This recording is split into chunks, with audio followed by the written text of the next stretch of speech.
And here we see a beautiful Jenna tote bag. It's all made in Cape Town, 100% leather, really beautifully finished off. All the stitching you can see, lovely, well done, and a tassel here just to give it a little extra edge. We got a pouch here in the front with, if you can see it like that, it hasn't got a zip. If we turn it around, it's just a plain backing. It's got the leather straps that fit nicely around your shoulder. And if we have a look on the inside, we see it opens and closes by means of a magnet. It's quite tight.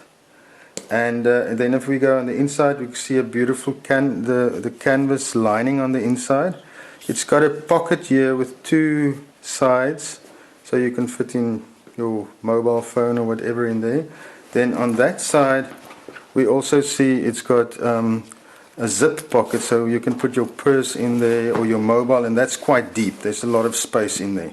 So this bag is quite nice and big. It's got enough space for a small laptop, your iPad, and yes, it's a wonderful, great bag.